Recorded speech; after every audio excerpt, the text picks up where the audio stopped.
ప్రకృతి పద్ధతి వ్యవసాయంలో కేవలం పెట్టుబడి తగ్గి రాబడి పెరుగుతుందని చాలా మంది రైతులు అనుకుంటున్నారు.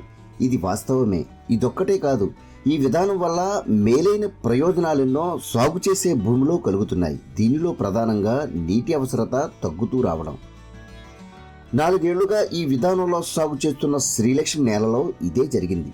గతంలో 15 రోజులకు ఒకసారి ఇచ్చే నీటి తడులు నెల దాటిన తర్వాత అందించినా సరిపోతుంది. వీటి వాస్తవ పరిస్థితులను చూడాలంటే శ్రీలక్ష్మి పంట పొలానికి వెళ్లాల్సిందే.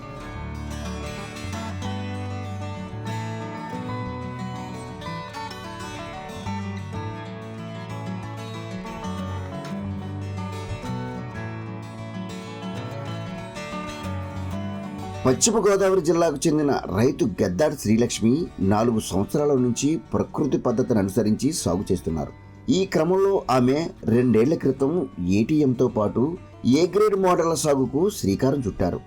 దీనిలో భాగంగా పూర్తయిన పంటల స్థానే వేరే పంటలను రిలే షోయింగ్ చేసుకుంటూ ఏటీఎం మోడల్ కొనసాగిస్తున్నారు.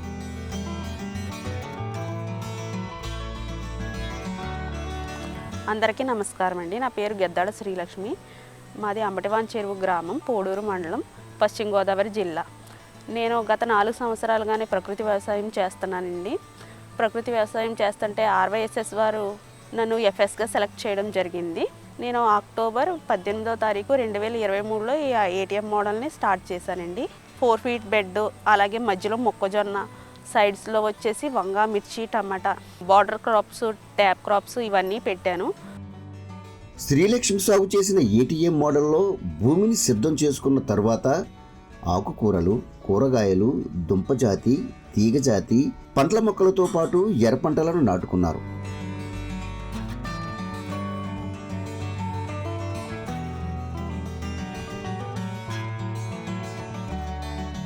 ఈ సాగులో రైతు సాధికార సంస్థ రూపొందించిన రాజీలేని సూత్రాలను అమలు చేశారు. దీంతో పాటు సాగు ప్రారంభంలో కలుపు వేధించిన మొక్కలు చిన్నవిగా ఉన్నప్పుడే తొలగించడం వల్ల క్రమేపీ తీవ్రత తగ్గుతూ వస్తోంది. అదేవిధంగా జీవ వైవిధ్య పంటలు సాగు చేయడం వల్ల పురుగుల తాకిడి నియంత్రణలోకి వచ్చింది. ప్రధానంగా ఏటీఎం ప్రారంభించే సమయంలో 15 రోజులకు ఒకసారి నీటి తడులు ఇవ్వాల్సి వచ్చేది. సమీపంలో నీటి సదుపాయం లేకపోవడంతో కొళాయి నీటినే పట్టి పంటలకు ఇచ్చేందుకు శ్రమ పడాల్సి వచ్చేది.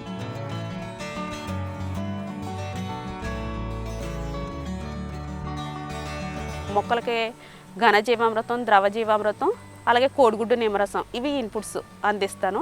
అలాగే నేను నేమాస్త్రం, అగ్నాస్త్రం ఇవి యూజ్ చేసుకుంటూ ఉంటాను. అలాగే మధ్య మధ్యలో బయోకల్చర్స్ కూడా యూజ్ చేసుకుంటూ ఉంటాను. పురుగు ఉధృతిని బట్టి యూజ్ చేసుకుంటానండి.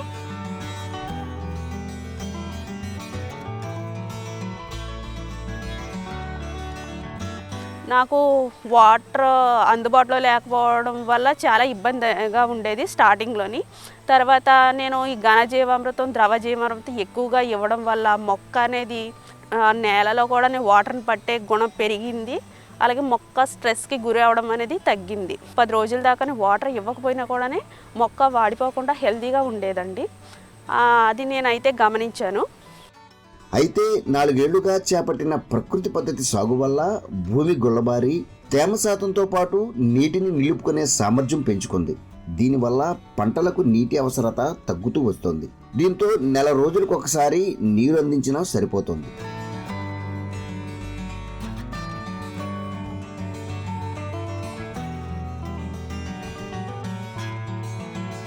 ఈ విధంగా సాగు ప్రారంభం నుంచి అన్ని ప్రయోజనాలు కలగడంతో మెరుగైన దిగుబడులు సాధిస్తున్నారు.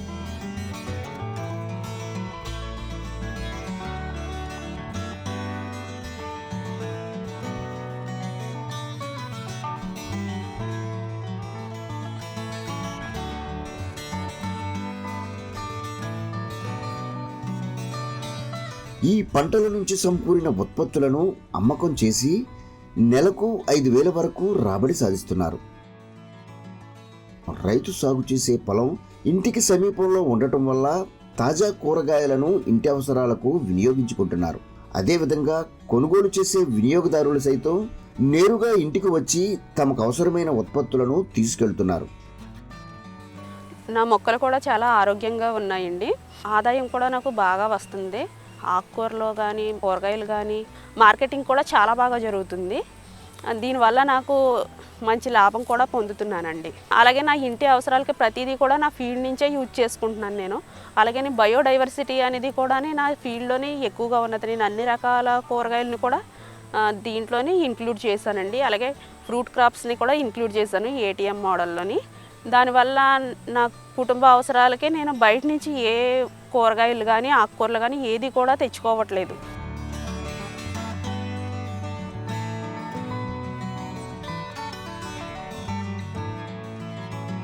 ఈ విధంగా తక్కువ విస్తీర్ణంలో అధిక దిగుబడి సాధిస్తూ మేలైన ప్రయోజనాలు పొందుతున్న శ్రీలక్ష్మి చేపట్టిన సాగును తోటి రైతులు అనుసరించేందుకు నిర్ణయించుకున్నారు.